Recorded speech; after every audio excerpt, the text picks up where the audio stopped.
This week, we continue our March of Dime series, but we've called an audible and the Fight Club play has been changed in the huddle to Project Mary. But is this a last stand for movies? Welcome to Half-Ass Movie Podcast.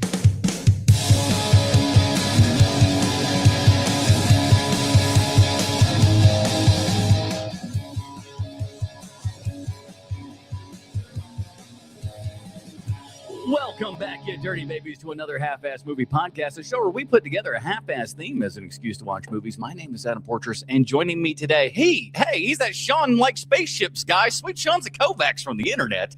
Good, proud. I am scary space monster. You are leaky space blob. And I wrote something for Bruce, but it's not there now. I don't know why. Bruce Leslie. Hey, even good movies can start to cause a little exhaustion after 2 hours and 40 minutes.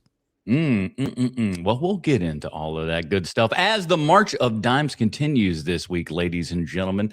Like I said, little change at the last second here, but I thought this movie's going to be big, and since we're all here and we're going to go see it anyways, and the Gauze is a much of a handsome enough man, right? I figure, why not, right? Sure. And I knew Sean was excited for this one. And I think we'd all had seen The Martian and enjoyed that and stuff like that. And this writer comes back. And so I think we're in for a good time here and everything. So we'll get into all that kind of good stuff. But before we do want to remind everybody, but this here is a live program every Sunday evening over there on the YouTubes. Check us out. Come by, say hi, wave your hands, just say hello. Here you are. That's all we need. And especially if you're on mobile, if you're on the mobile, do me a big old giant favor, hit the like button. And once you do, a little hype button will come up. Hit that hype button. And that, continues to help the show. It's kind of like a super like, if you will. So just, that helps put the show out there. At least that's what YouTube kind of tells us. I don't know how much truth there is to that, but that's where we're aiming for. If they make it a thing, I want to try to, exploit it as best we can. So hit that hype button if you do. And, we really appreciate all you guys showing up every week, and of course checking us out on like TikTok Trash Tuesday and all that kind of good stuff. But we'll get into all of that later on in the thing. Gentlemen, we got out to the theater for a while. I'm embarrassed to say this, but this is the first movie I've seen in 2026. Whoa, wow. In the theater. Whoa. Yeah.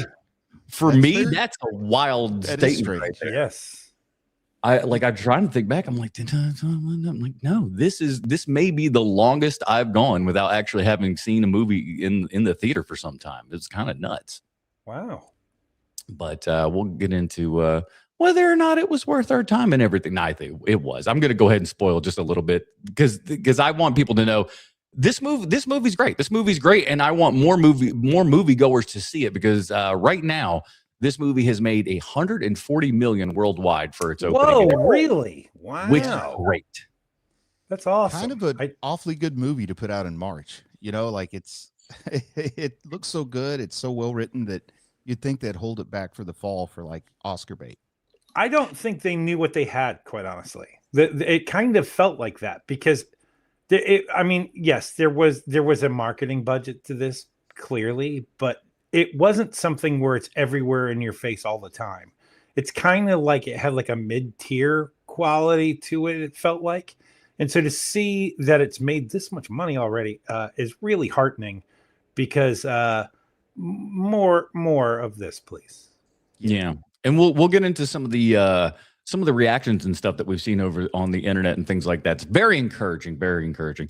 And of course, we want you to stick around after this while you're watching on the live stream here and everything, because we're going to be dropping our Dinger Zone as per usual. This week's Dinger Zone, top 5 Chuck Norris movies. That's right. The late, great Chuck Norris has finally left this world and everything. But you know what? He left quite the indelible image on us as well. So we're going to be talking about Chuck Norris films come the Dinger Zone. So have those loaded up there, Chad. We'd love to hear your thoughts on Chuck Norris.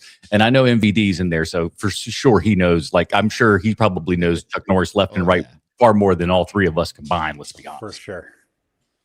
So go ahead and if you missed that and you want to hear it later, you want to hear that Dinger Zone later, why don't you go over to patreon.com/HMP, get the pre-show, post-show, and that Dinger Zone there, all for the monthly price of whatever you'd like to pay. Whatever you'd like to pay, whatever value you get from this show, put that in a dollar form, send it our way. We'd love you so much for it. Thank you to all the people that supported the show. I'm gonna put them up there. There's all the dirty babies. Oh, well, there we go. I get You know to what I go. call it, My Adam? graphics in order. Yes, sir. Value for value. It is. It's what you get in, and you give it out to us and everything. So there you go, ladies and gentlemen. I didn't even force it that time. It wasn't even me. So I don't want nobody talking. Guys, I'm in too good a mood and I'm too tired to rail against you guys right now. Oh man. Well, in that case, everybody, let's get to it. Here is the IMDb plot line for Project Hail Mary. As we know, IMDb always I got to get things working here. IMDb always 100% correct in everything they say and or do. Science teacher Ryland Grace wakes up alone on a spaceship light years from Earth. As his memory returns, he uncovers a mission to stop a mysterious substance killing the sun and save Earth. An unexpected friendship may be the key. Holy crap, that's a lot of words that you put in there, IMDb. But it is true. That's at least you're accurate to the story, and they're not making shit up like they sometimes do. This is based on the book by Andy Weir, who most will remember from The Martian. Screenplay by Drew Goddard, who of course did Buffy, Angel, Alias, Lost, Cabin in the Woods, the aforementioned The Martian, World War Z, Bad Times at the El Royale, and the main reason of those first seasons of why Daredevil was so damn good. Let's be honest. Yeah. He was the reason behind all that. This is directed by Phil Lord and Chris Miller, of course, from the Lego movie, Cloudy with a Chance of Meatballs, 21 and 22 Jump Street, respectively, and half a Solo movie that we never really got to see. Starring Ryan Gosling, Sandra Huller, James Ortiz, Ken Leong, and Melania Weintraub. Weintraub? All right. Weintraub. Listen, if you're not American, it's going to be tough for me. I think we've learned that one throughout the years. But yeah. I didn't know how to say her name properly till I saw a recent video on YouTube. That sounds like a really cool video. Oh, whoa. It actually was. You save those points for the end. So, Sean, this was like really on your kind of radar here and everything. It was on mine in as much as I knew the movie itself was from the guy who did The Martian, and that was about it. I knew The Martian, I knew Gosling. I feel like I knew Lord and Miller, but there was some part of me that was like, I knew it wasn't correct, but there was some weird part in the back of my mind that was thinking it was the Russo brothers, but I'm like, that's not right. But because it was a duo of some sort, I couldn't remember. I'm like, it's not the Russos. I'm like, who does this feel like? And going back and stuff and like really looking at it now from that kind of like Lord and Miller perspective, you see it a little bit more if you kind of know going in, I suppose, because I was trying to figure out where, what the distinction was. But I like it overall. I'm not complaining, mind you. I was just like, who is this? Who was it? Was it? I knew it was a pair, but that was all I could muster. Lord and Miller. It was Lord and Miller. This impressed me, man, because they had some restraint. I have certain expectations. I'm thinking Lego movie when I hear Lord and Miller, but they showed some restraint, and that was I think it was a great decision because you can feel them, but it doesn't feel like they're overshadowing the story. Yes, it's true. I will say that this is to answer your question, Adam. This is the movie I have been looking most forward to. Not just in 2026, but for a very long time. Like I love Project Hail Mary as a book. It's my favorite novel of the past many, many years, to the point where I love The Martian, the book The Martian. I love it, but I don't like it as much as I like Project Hail Mary. Like, it is one of my favorite sci-fi stories. It might be one of my favorite sci-fi stories ever. It's that, to me, it's that, like, this is how much I like it. I've read the book twice. I never read books twice because I just don't have the time. And so, like, to actually re-up on a book that I've already read means that I really, really enjoyed it. And like, in case there was something I missed, like that kind of thing. And the answer is because you always miss stuff with a book that's, a big old book. And so the fact that they were doing another Andy Weir novel with the same respect that they gave The Martian, because The Martian was like, it's kind of out of nowhere. It came from a guy, like the book itself came from a guy that no one had ever heard of before. And it just kept getting bigger and bigger and bigger over time because the story is so rock solid and it's just such a great idea that to the point where when the film rights get bought, even Andy Weir is like, well, good luck. I'll enjoy having the film right, like the film right money, but like this isn't going much further. And then everybody gets involved with that movie, and then it becomes The Martian, and now everybody loves The Martian. But at the time, it was a very, very small, like Bruce will tell you, it came from nothing. It's literally like every writer's dream what happened to Andy Weir with that novel. And so I am a firm believer in this. I think that every human being on earth has three good ideas in them, but it's what you do after those three good ideas are done, whether or not you actually have, like, you're capable of creating more ideas, because that's a lot harder than people think. Like it came from my sketch background where like everybody has three sketch ideas and they're probably really good, but it's what happens when you've been writing sketches for 10 years now. Are your sketches still good? Like that kind of thing.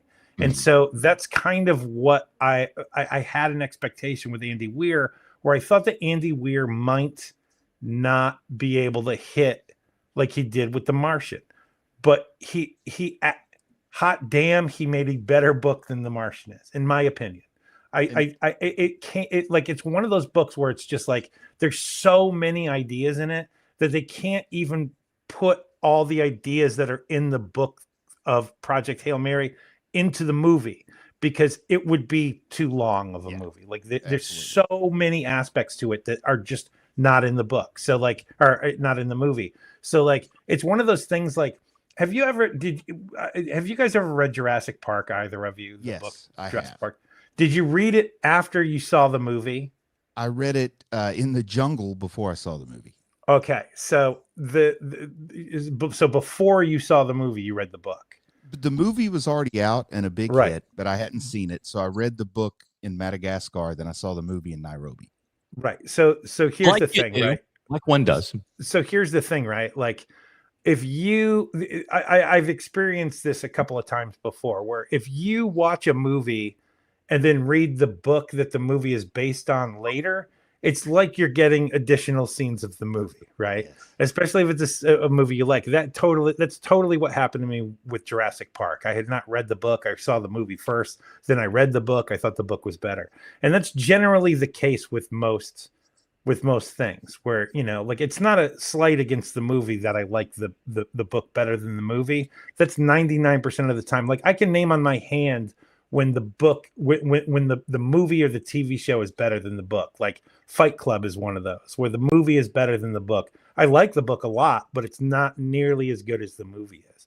And so when something like this comes into play, where like I have a certain level of expectation that I want from this movie, but I also, you know, I mean, we've been reviewing comic book movies for 10 years. Like, we know what it's like when the source material, you need to change some things around to make things work. And that's totally what this movie is like, look, we can't fit everything in. That's impossible. So what we're going to do instead is we're going to do what we think is going to work the best for our movie. And that's what I like about it. After seeing the movie, I've definitely earmarked it as my next audiobook purchase. Nice. The guy who's the narrator of The Martian also narrates Project Hail Mary, and he's his own kind of like success story. That was going to be nobody. That was going to be my thing, because that was going to be my question for you, Sean, is that like I'd heard other people talk about this, and I know we're all busy people, so you always can't sit down and read, but I know you also do Audible stuff like that. I hear the guy who does that is like fantastic. I've heard nothing but like amazing praise for that dude, and it's just like that dude makes you want to listen to it again. And the story about that guy, there's this program on Audible called ACX, where like an indie writer just takes auditions for a book, and just picks somebody and hires them. So this guy wasn't like a name who was known through publishers or anything. He just auditioned through ACX. So those of us who kind of dabbled around in there, he's like a big hero. So that's an awesome story with that guy too. Like nothing but magic around the Martian. Speaking of magic, Fortress Bucks. MVD drops a $5 on us and said, "Never read the book just before watching. Never read the book just before watching the movie. I learned that lesson with Time Cop." Oh my goodness!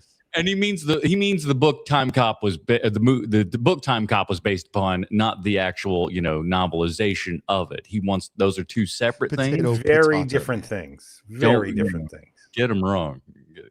I was impressed by this, and it is one of those things that I've almost heard enough of too much praise from all of this to where I need to investigate these books and whatnot. It was one of the things that I was trying to hold back on for the last couple of weeks because I know how you behave, Portress. So I didn't want to be like, listen, guys, this is going to be a really big deal, you guys. You need to watch this movie. It's going to be huge. I'm going to love it. Like, I didn't want to do any. Much better follow-up than Ready Player 2 was. Oh God, man! Like, and that's what I'm talking about, Bruce. Like, it's kind of the same story, right? Is that like the guy who wrote Ready Player One also came out of nowhere? He just had a really good idea, but it turns out that was his idea, and that so like, you're right. So I was like, you know what, like when I read, because I did read it, I haven't listened to the audiobook of Project Hail Mary, although I want to, because I love that narrator from The Martian. I think he's great. I should probably buy the audiobook just to listen to it. I think that like when it comes to where was I going? I'm sorry. The book. I can't remember where I was. Well, you didn't want to tell Adam how good the book was beforehand. Right. So like because Portress behaves in a way like, but is it though? Like that is just what he does. It's just what he does. So I wanted to totally downplay how much I was looking forward to this thing. Like I think I said in like casual passing, like this is my favorite novel. I'm looking forward to this movie. I think like that's as far as I went with it because I know Portress enough. I think I would be okay with like this particular thing coming like this is okay. Had it been like something that wasn't like this sci-fi genre thing from someone that I already kind of knew previous work of and stuff like that, I would probably hold a little bit more judgment and stuff. This I was fine with. This I don't think I would have had any kind of trepidation about this, but yeah, you're right. If somebody just goes like everybody loves this, it is just part of me going fuck you. No, it's not. That's who you are, man. I don't like it. How about that?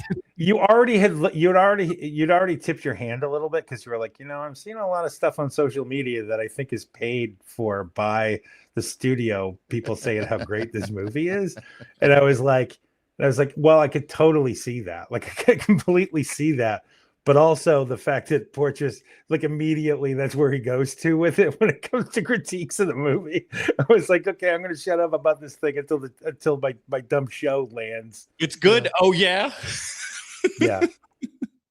But speaking of the book and everything, just to give people a little bit of an idea, I pulled up a little video here of our buddy Andy Weir talking about kind of the construction of making this world and everything. So I thought we ought to take a little gander at that. The actual exoplanet that he's from. And I built that up and I figured out, okay, how do you end up having liquid water on a planet that's so close to its star? You need a big, thick atmosphere. And then to keep an atmosphere, it needs to be made out of something fairly heavy molecules. So I picked ammonia. And then it needs a strong magnetic field to keep from being sandblasted off by the sun. So it needs to spin around fast. So bit by bit, I was developing what the world must be like in order to support life at all. And then I started thinking, well, really that world, that biosphere is going to be more like an ocean because light doesn't make it all the way to the surface. That's why iridians don't have eyes. And so there's plant-like things floating in the upper atmosphere, then things below that eat those, and things below that eat those. Just like we have ocean life way further down than there is any sunlight. I am Rocky. As for Rocky's personality, well, he was one of a crew of like 26 Iridians who were sent on a desperate mission, very similar to what the humans are going through.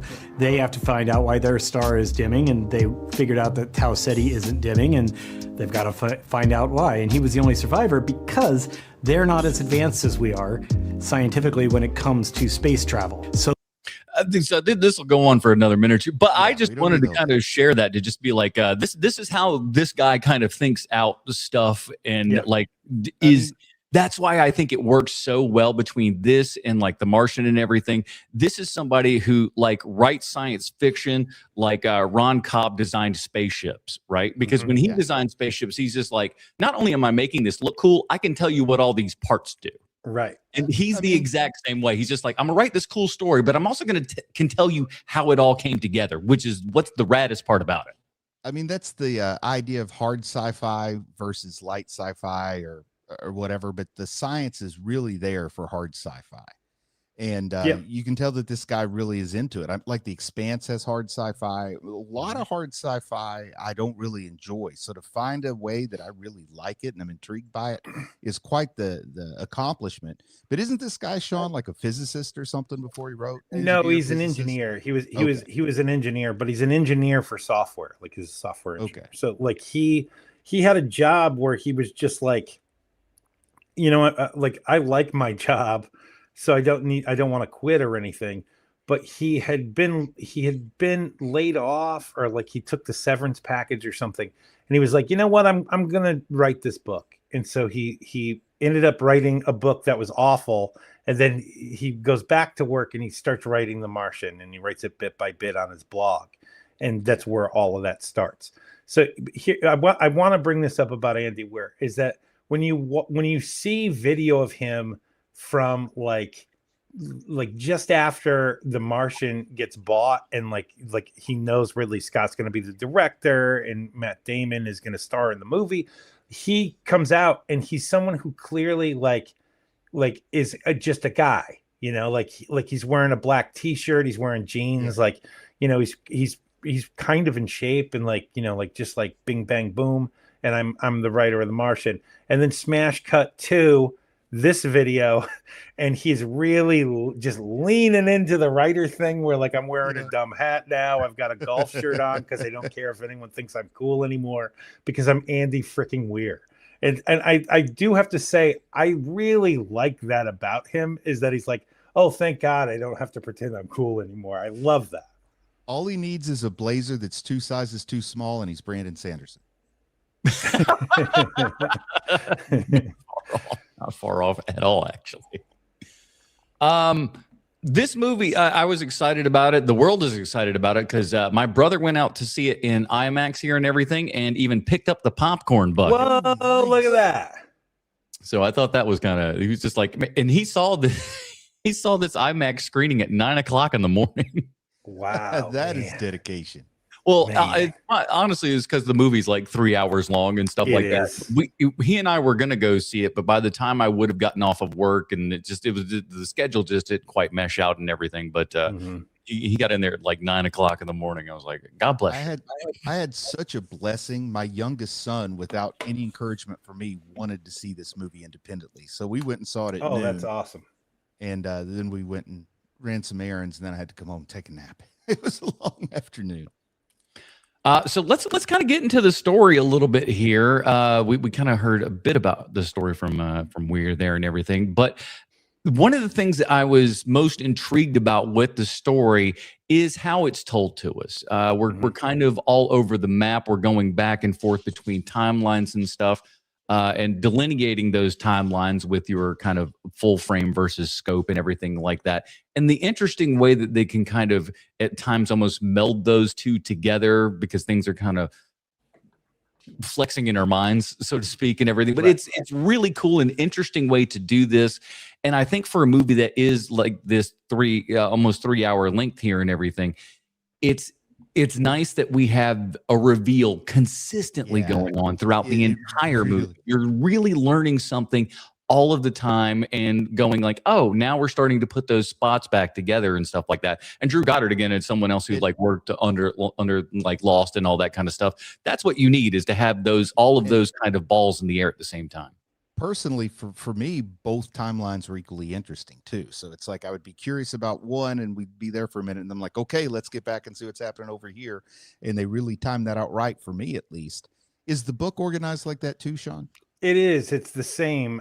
You're in Grace's head a lot in the book, just like The Martian is. And so like I wasn't sure how they were going to do that, because movies have a tendency to not like, like, you know, the Martian gets away with it because he's talking to the video camera. Yeah. And they kind of can't do the same thing because the Martian just did that, so they have to do it another way. So to make it all through his you know, like the other timeline of him getting to the ship, you know, and it's all in flashbacks and stuff. That's the part that I think some people are going to have an issue with watching the movie and reading. Like, if you have a problem with that watching the movie, you're never going to read the book. But like the fact that it's not linear, like the storytelling of this movie is not linear, and there's a dreamy quality to it also, like especially at the beginning of the movie, that I immediately thought to myself, like, oh, they are literally just making this movie for me right now. Like, this is literally like, this is just my movie. I'm the only one who's going to see this movie and like it. Like, I literally felt that way. And then to find out that everyone's like, no, I love this movie. I'm like, oh, okay, great. The way I interpreted it is those flashbacks were memories returning to Grace. I mean, Yes. Is that the way you guys interpreted it? Okay, Well, that wasn't too far off. Fortress Bucks. You literally just said it himself. MVD said, I didn't clue in until the end that wow. flashbacks were memories returning. That makes for a better movie. I think I like half got it. You know what I mean? Because like I said, with the kind of intermingling of the best way I can say it is just like the scope starts to disappear a little bit, and you see I don't know how to fucking explain it. He's sort of like he starts out sort of like a wild caveman, basically. And then as we see more of those flashbacks, he starts to calm down and eventually cuts his hair and he's doing physics on the whiteboard and stuff like that. So I thought, okay, his cognition is slowly returning after this induced coma. Yeah, I think that was obvious. What initially was the obvious thing of like, oh, he's just kind of coming out of this, you know, the hypersleep stupor, if you will. And that's crazy. So it wasn't occurring to you guys that the flashbacks are actually flashbacks. I just thought they were just informing us as the audience. No, I thought those were his memories returning, because then we go back to him and he's a little bit more put together. What a way better movie. That's so awesome, man. It's almost like Memento. So cool. So when you get to a point, so this is specifically for you, Portrait. So like, you're halfway through the movie, right? Let's say you're in the middle of the second act. Do you understand that he is remembering things? Oh yeah. He's always kind of like that. Like I said, I don't know how to explain it, but yeah, I feel like maybe just not in such an overt way, I suppose. I see. I knew that he was always kind of getting better and constantly, you know, going like, oh, and things are starting to occur to him.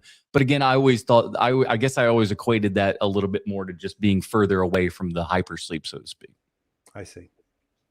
And just I kind of also like coming back online going like, oh yeah, that's who I am. Because like, it was like a very interesting statement. Like when he first wakes up and everything, he's looking at stuff, doesn't know why he knows what that thing is called, and like literally says out loud, am I smart? What is like that? I love that idea of waking up and just going like, I don't even know what I am.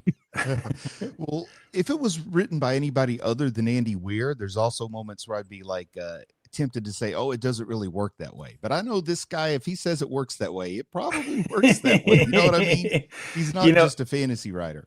It's funny because I've watched interviews with him after the novel came out, and one of the things he talks about is that he tried his damnedest to make the science as correct as he possibly could with what they know at the time.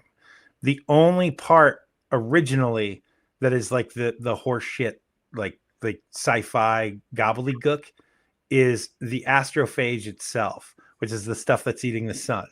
And he's like, that's the part that is just completely whole cloth that I made up. Like, that's not a thing that actually exists. And he's like, but I always had the idea, the two ideas that I had going into writing the novel is that guy wakes up on a spaceship and he has amnesia and he doesn't know why he's there. And the second thing is the thing that's killing the sun is the thing that they're going to use to make a spaceship go far away. Yes. And I was like, that. Man, that's such a great idea. Like, that's just such a smart, great idea.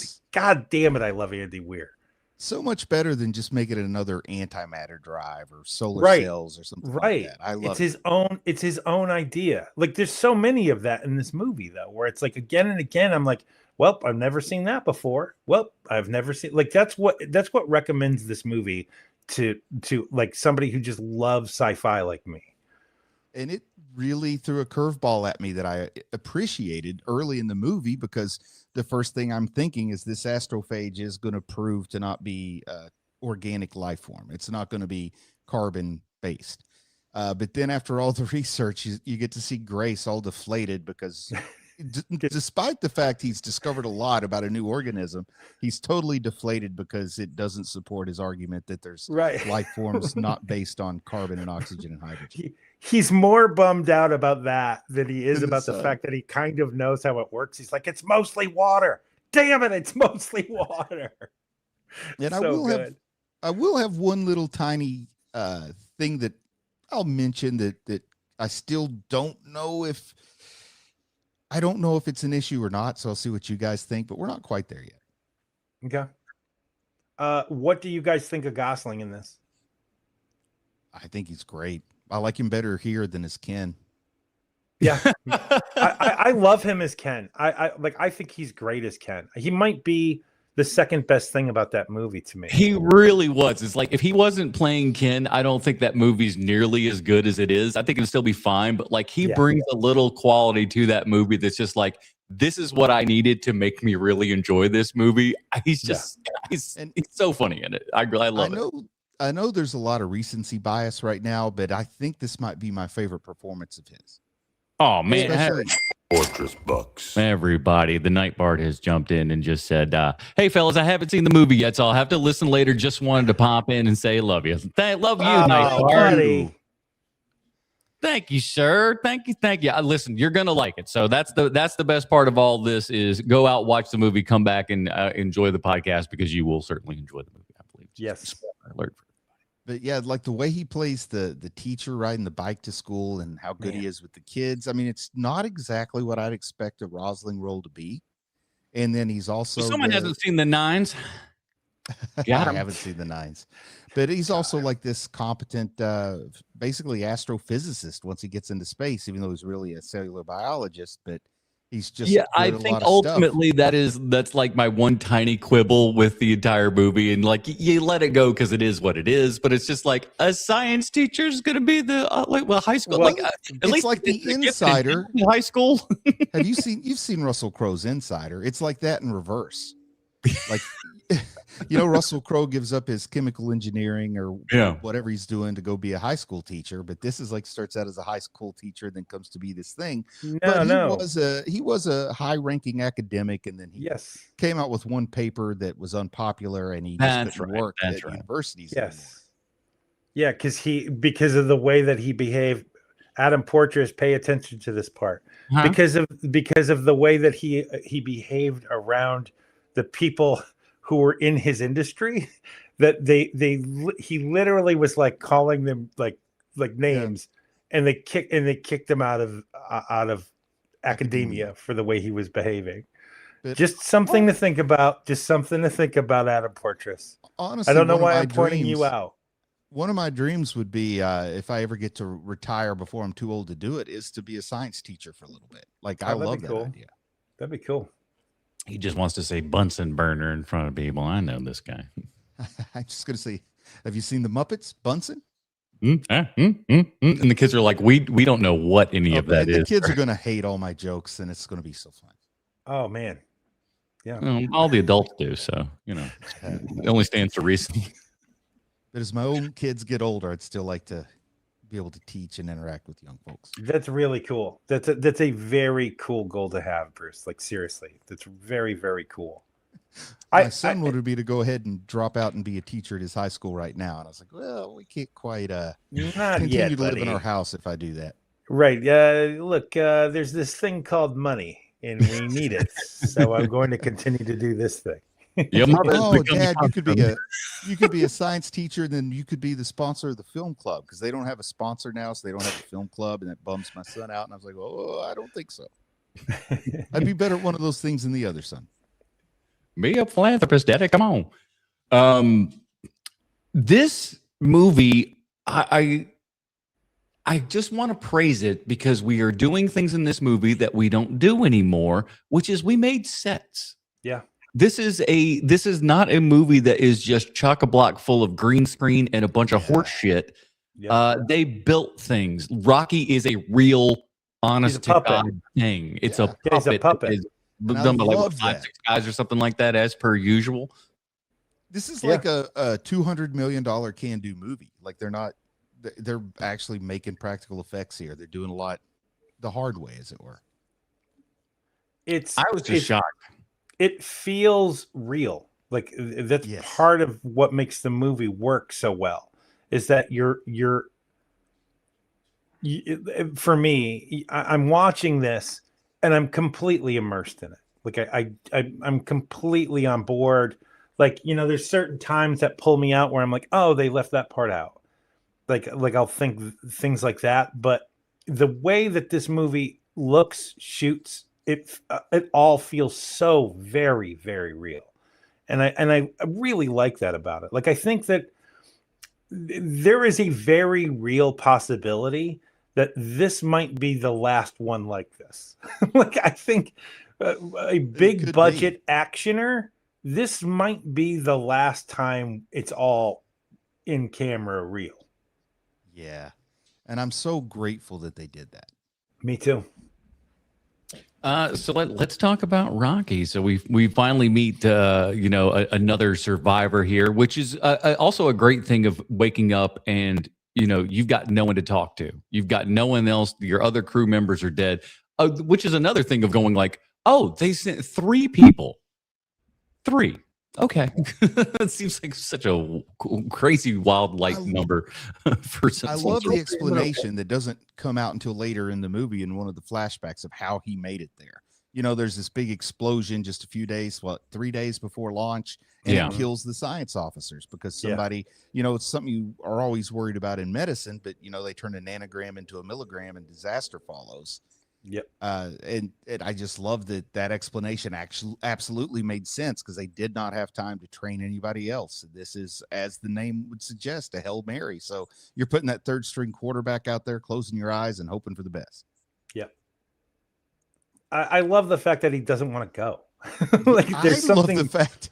I mean, I had a nice little laugh there where I could see some of the Lord and Miller when he's just like running around all over the compound. And oh man, you got these Russian military folks chasing him, and it was a lot of fun. There's probably like a chapter's worth of him not going, and it's kind of surprising when you're reading it because it's like, oh, they're not making this, because in the book it's not funny. In the movie it's funny, which is the right move, quite honestly. But it's kind of surprising just the turn that Grace takes in the book. And it's like a new take on Campbellian story structure. You gotta refuse the call. But normally something happens that makes you answer the call. But here he was forced to. Yeah, it's true. I think we just lost Adam Portress. Either that or he's really good at standing still. He's really good at standing still. Yeah. But this movie, having not read the book, just surpassed some of my expectations, honestly. That's great, man. It was one of those things I was worried that it might be a little too hard sci-fi or maybe not be hard enough. It's a delicate line to walk. The Martian, though it was a great movie, some of that was Matt Damon's charisma. The science maybe was a little too hard for me on The Martian. And it was also, and it just, I don't know, it felt so lonely on purpose. The guy's all by himself on a planet. But on this one, I was worried, is this going to feel really lonely? I'd just seen Iron Lung not that long ago, and I didn't know how uncomfortable it would be spending time with this one guy. But with the introduction of Rocky, it just solved all those fears that I had. And I loved it. And I also loved it because being Andy Weir, I really wasn't expecting Rocky at all. Oh. So that's great. So that was a surprise when he shows up. Oh, it was absolutely a surprise to me. And then once he shows up, it makes sense to me. Okay, he got deflated on Earth, but he actually was right because we got this guy that has solid state xenon and breeze ammonia, all those things that this guy talked about. He's clearly not made up of water by the way he looks. So it was just awesome. And the echolocation was a nice touch. That's something that I thought was really clever. And I also like the way that he addressed it in the movie. And the book, I guess, is going to be different because you don't get those cool visuals of all the sound waves, Daredevil style, bouncing off of the clock and things. But I think this is one where I probably enjoyed that aspect of the movie more than I would enjoy the explanation in the book. But I haven't consumed the book yet. And a really great kind of throwing it on its head for what we normally see in all of sci-fi, because the thing that we do when we're showing alien creatures and stuff within sci-fi is we obviously try to easily relate them back to humanoids. If you throw a spaghetti colander on somebody's head, congratulations, there's a brand new alien. With this one, we don't have any of the normal trappings and stuff, and we actually point this out. It's like, hey, you don't have a face. You don't have any eyeballs and stuff that I'm looking at. It's just kind of this rock thing that's got like more limbs than what a normal thing would have. It's like, what do you have, like 4 legs and 2 hands? What the hell's even going on? It's weird, and you almost don't like even fully see him all of the time. So it's almost like, what even is this sort of thing? He's like, it's small, so it's kind of like he's a dog, but obviously he's much smarter than a dog, as we find out, so it's not like he's not on that level. But he does become like an actual, companion and friend and everything. I love the, again, the great scientific way that we go about trying to figure out how to bust language down and be able to communicate between these two. How long does that take? Like in the book, the computer program that he's using in the beginning of it. That's like a chapter long of like the trial and error of making that work. And he explains how it's done, and like the ins and outs of it, and the programs used, and like, and even the frequency that Rocky is speaking in. Like Andy Weir is a madman when it comes to that kind of thing. And so it's the thing that like I can't believe I'm about to say this, but like the science and the math matter in that book. Like it completely has to make sense for it to be in the book in the first place. And so that's kind of how he gets around it. You know what it reminds me of, man? I can't remember the name of the author off the top of my head, but he wrote like Devil in the White City and Thunderstruck, like that author. And he makes, in the way that he crafts Larson. I think it's something Larson. It is. It's Larson. The way that Larson crafts narratives with that's like real stories, like things that actually happened, real life events. Yeah, it almost reads like it's a fictional novel. And that's kind of what Andy Weir's gift is as well, is that yes, he's throwing these things at you like, it's at blah blah blah megahertz, what Rocky's the frequency Rocky's speaking in, like stuff like that. But then also at the same time, like like Rocky isn't unlovable. You know what I mean? Like Rocky is almost like you said, like a dog earlier. He's not like that. He's not like he's not like a mascot. Like he's like his own person.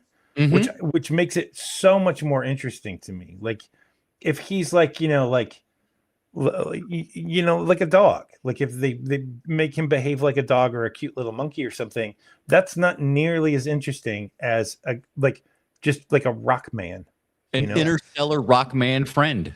Right. I think it was a stroke of genius here too from Andy Weir, because, there's always the question, if there's an extragalactic civilization, are they going to be significantly more advanced or significantly less advanced? But we've both been around the same amount of time since the Big Bang, and they're just differently advanced. That's what I said. They know more than we do about some things, but they don't know anything about relativity or radiation. And then it's all explained by the atmosphere of the planet they live on, more by Andy Weir in that interview than it is in the movie per se. Mm-hmm. But it's just like I really liked it. It's like, we're better at some things, they're better at other things, so it makes sense to work together. Like there's moments like the fact that Iridians work off of like like a base of 6 because they have, I'm sorry. Yeah, it is base 6 instead of base 10. Fingers. Yeah. And so like the fact that it's just stuff like that where you're like, oh, he really has he has done the work, man.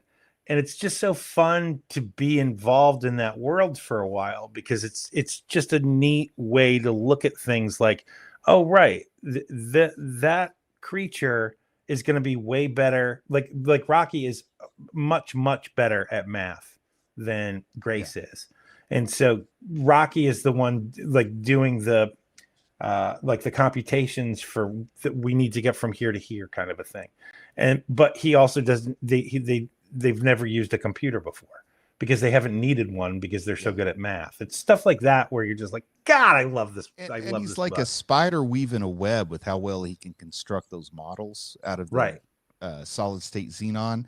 Right. And I also like the idea that, most, I'd say most humans, you encounter an alien, you're scared to death and just want to kill it or get away from it. But I like the idea that he's trying to make friends from the get-go. Mm-hmm. And then I also convinced my son that I was psychic because he does not know as much about the Rocky movies as I do.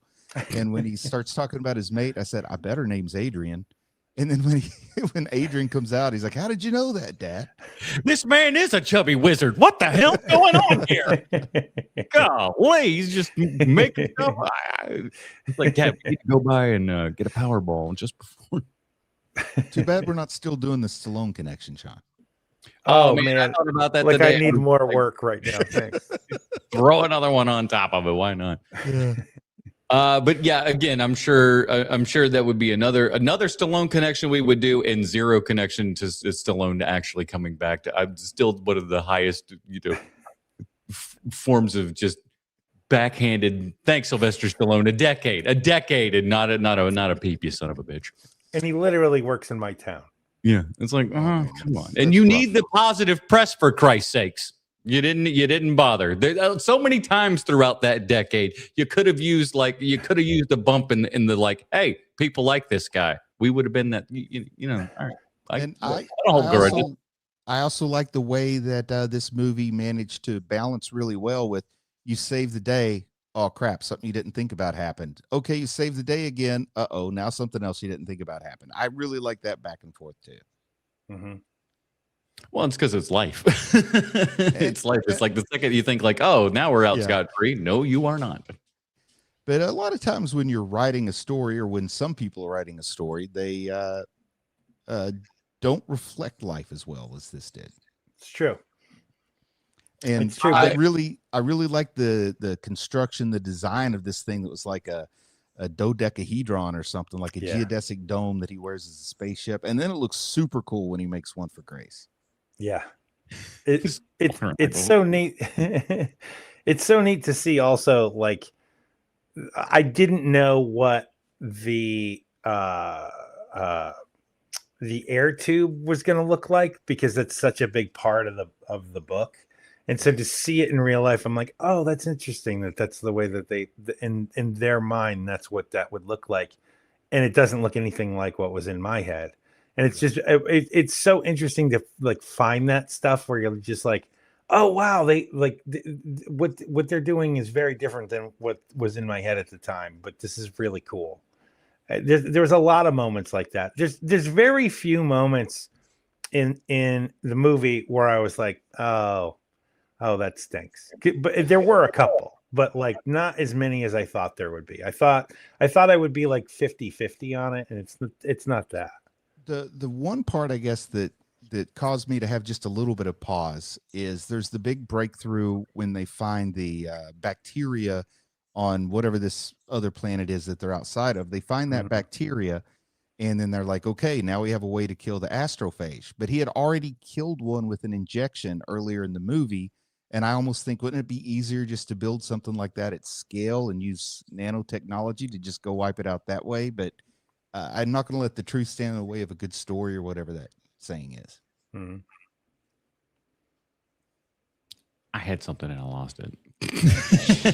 That's how it goes. Check in your pocket. That's usually where I lose things. Oh, what do you know? One of the things that I like about this movie, because they do it in the book too, but the way that they do it in the movie is so much better because it's basically like the romantic comedy moment where girl comes out wearing different dresses and her friend's like, no, only it's with Rocky's voice instead. I love that. Yeah. It's so good. And it because it is beat for beat the same idea. It's just using his voice instead of him like wearing dresses. I thought it was a very good way to put that and to convey this is what's happening. I love the supernatural hearing there too, where he kind of tries to whisper quietly. Oh God, it's so good. God, that was a lot of fun. It's like there's no way. Yeah, what do you want? What? It's so good. And I like the little spinny crystal like, thing, so he can turn wavelengths of light into sound waves, so he can actually see things that don't have texture. That was a nice touch too. So neat, man. Yeah, another one of those like, this guy'd be thinking over here. It's like, how do you make a guy with no eyes see stuff? No. And I like how they basically took that Disney thing that they use for the Star Wars movies. What do they call that? The dome, the sphere? I don't know. They took that and put it on the spaceship. Yeah, the volume. They put the volume on the spaceship, so it's like you're sitting at the beach and climbing the trees and stuff. That was great. That's a neat idea. Hey, we're gonna need the volume, but not the way that you think. I one of the things that kind of made me happy is that like we finally get this moment in one of these movies and stuff that feels like absolutely authentic, where it's just like, I want to go look at your ship. Yes. Of course he does. Why would you not want to go? Especially you got a friendly alien life form here that's got this weird ass ship that you ain't never seen nothing like this. This is like, and you are one of the only humans to ever see something like this. Hell yes, get me on the ship. I want to see how your weird ass rock world does ships. Yeah, and I love the way that the human centered atmosphere affected Rocky when he climbs out and just has to save Grace, and it's like this black smoke because it's reacting with the oxygen, and it's a chemical reaction. It's not like what you think of breathing it into your lungs and it's toxic that way, but it's like the chemical reaction with whatever substance Rocky's made from. It starts to essentially evaporate when it touches the nitrogen and oxygen. There's a lot going on in this movie, man. You be thinking about stuff, that guy. But I was real happy when Rocky came back to life after that. Yeah, that was a real surprise, wasn't it? We've all seen E.T. I mean, this is a kind of movie that isn't pulling punches, so I could absolutely see maybe he's dead there, you know. And that, I think if this was a lower budget, I absolutely didn't know what was going to happen. I absolutely would be like, oh no, they're killing my rock buddy. It's like E.T. when you think E.T.'s dead and he finally gets healthy. We need to discuss something, by the way, that I didn't bring up in the video, which is this.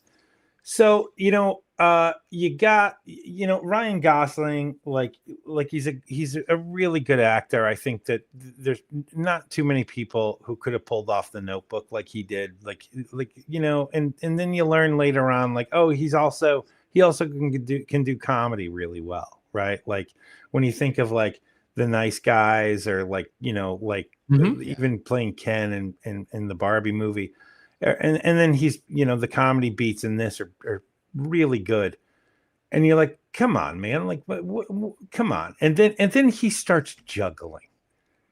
And I was like, come on, the guy can juggle too. Come on, what are we doing here? And he's got like the great dramatic stuff from your like Blade Runner 2049. So he's doing sci-fi from all angles and everything. Like the man be putting into work. Come on, man. Like, and I get it that you have a lot of time so that you can learn how to juggle and stuff, but like, god damn, dude, like enough already. I think some of the secret sauce on this too is really good supporting characters back on Earth, particularly Carl. Is that the guy's name? Carl is awesome. And then the lady who's East German, I can't remember her name, the character, but she's great too. She's really great. And a lot of that chemistry really adds to it when the primary focus is going to be between Gosling and Rocky in terms of chemistry. But they didn't cut any corners. They didn't hold back. They did everything to the absolute best of their ability. True. And I do have a shame about this movie. It's shame on me, not shame on the movie. I didn't sit through the credits. Oh. So I know about the end credit scene now, and I wish I'd sat through the credits because man, that would've been a nice little boys, punctuation. you know me. I am normally a all the way to the end kind of guy, but for whatever friggin' reason, this time I didn't. So I don't know from nothing. Inform me, please. 3:00 in the afternoon, and I had like 12 things I needed to do before 6, so I just had to get up and go. But boy, if I could turn back time and have sat through the credits, I would do it. Well, listen, I got to bust a Fred Willard on you, but what happened?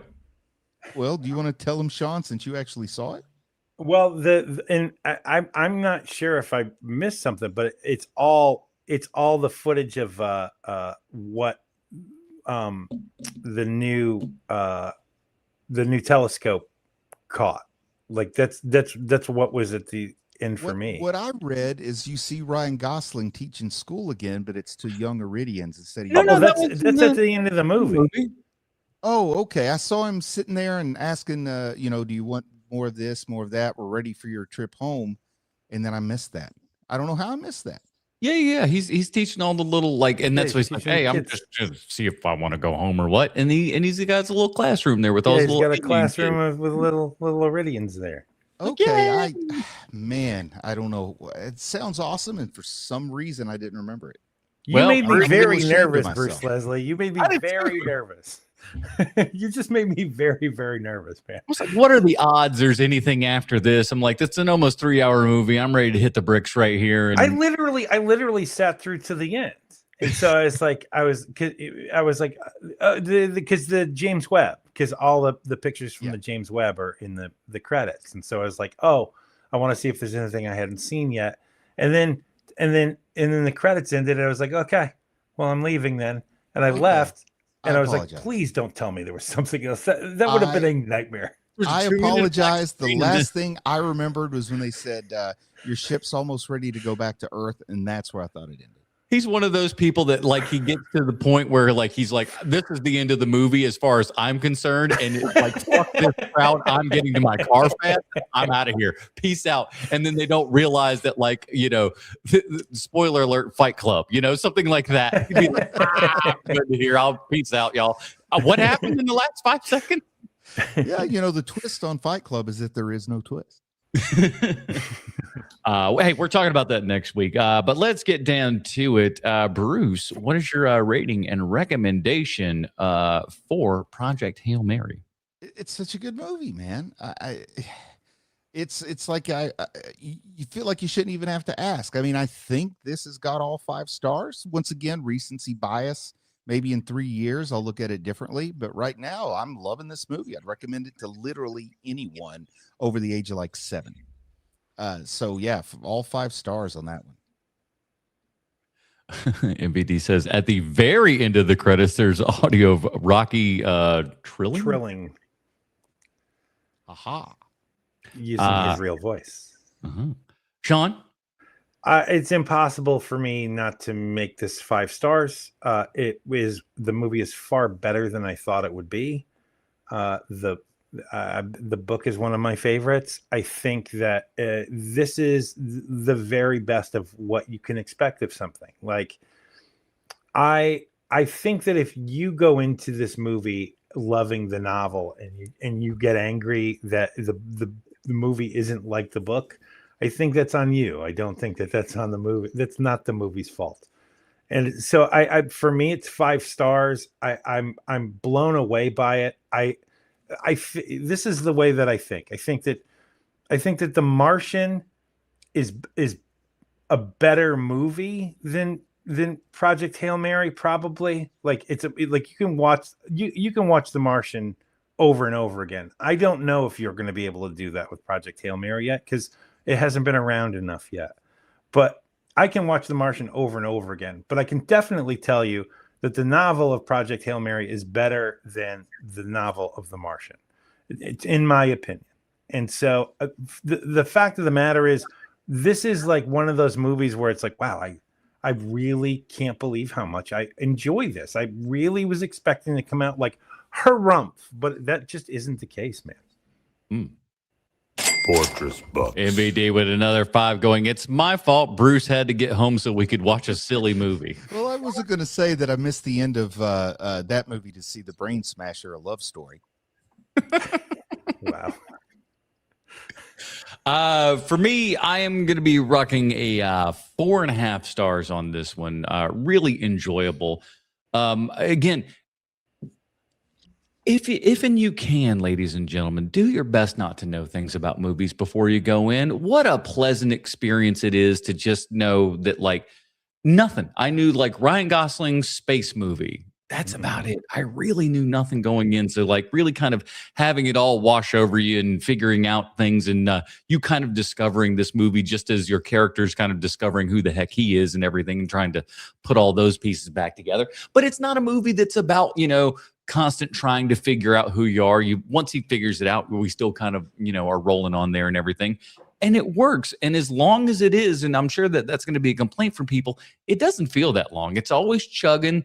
Like I said, when you're going back between your A and B story here and everything, it never feels like you're mad that you're like in a particular spot and not another one. You kind of go, oh, I'm learning a little bit more, and then you're back, and it's just at that right enough pace that really, really works. And it's quite solid. And I'll say this, just based upon the track record that we've got here, any more Andy Weir books and stuff need to be cinematized by Drew Goddard. I think he's the guy to do it at this point. You know what I'm saying? The guy. He gets his voice and stuff from what I can tell, and what everybody else is saying is that it's kind of like, I heard somebody compare it to like the Spark Notes of the movies, like the Spark Notes of the book and everything. It's like, this is just your condensed little, version of all of it. And I'm excited, and I'll probably get those audiobooks and everything, just because there's been far too many recommendations for me to kind of not check them out at this point. So, great, man. In our day, Sean, we had Cliff's Notes, not Spark Notes. That's what I was just like. I was like, I don't even know what the hell that is. As far as I was concerned, Cliff Notes was like, I'm like, it's the yellow book. I mean, if there's something that's different than that out there, I suppose that's what that was. But why did they make the cover look like a caution sign? Because caution, you didn't do any work. This will help you. That's what I always looked at it as. I was like, I cannot read Jane Eyre. This shit is boring. And give me this book. Whenever there's a comic book version of a novel, I went for that. I'm gonna skip all that stuff. Anyways, that is it, everybody. We got another one of our March of Dimes out of the way here, Mr. Handsome Ryan Gosling. Of course, Rocky's handsome as well. You just don't know where his face is at. But believe me, on his planet, quite the looker. Quite the looker. They send up only the most handsome of astronauts on what are they called again? Iridian. But yeah, we're having a good time here with our March of Dimes, and we got one more on set, the one that we were going to do this week, but we had to push it because honestly, this seemed like too much fun to kind of ignore here and everything. And since we've got 5 weeks in this month and everything, it works out just right.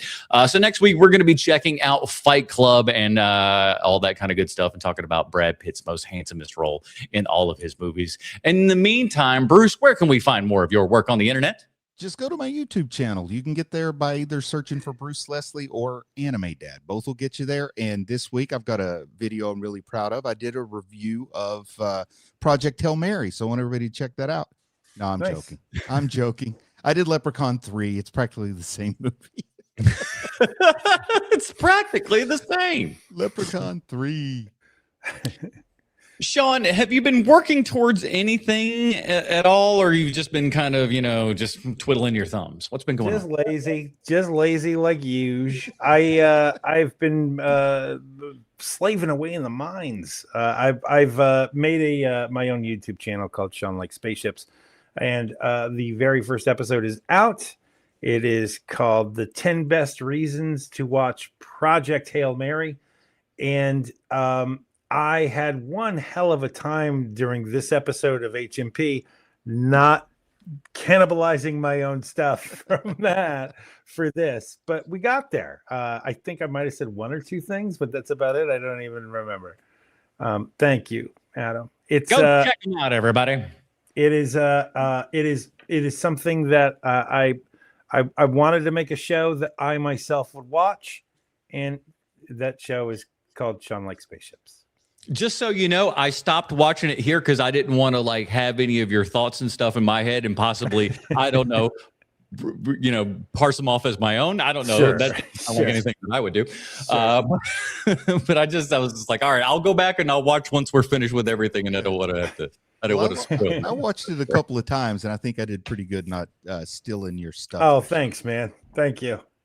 I knew I couldn't be trusted. That is it, everybody. Oh, and check out TikTok Trash Tuesday. That is every Tuesday at 8 p.m. I go to movie TikTok and then bring back all the movie TikToks and yap about them for 2+ hours to a whole bunch of people and stuff like that. So we appreciate you hanging out with that. And check out my fried rice video. I put that together. No one's watched the bloody thing, but goddamn it, I've seen it. I've seen it in Adam Portress. I've watched it. And I'm taking other little tiny videos and stuff from TikTok Trash Tuesday and turning them into kind of bigger things and all that kind of good stuff. So I did a little paranormal activity ratings of all that kind of stuff. Real quick little bite-sized stuff. And check all that stuff out.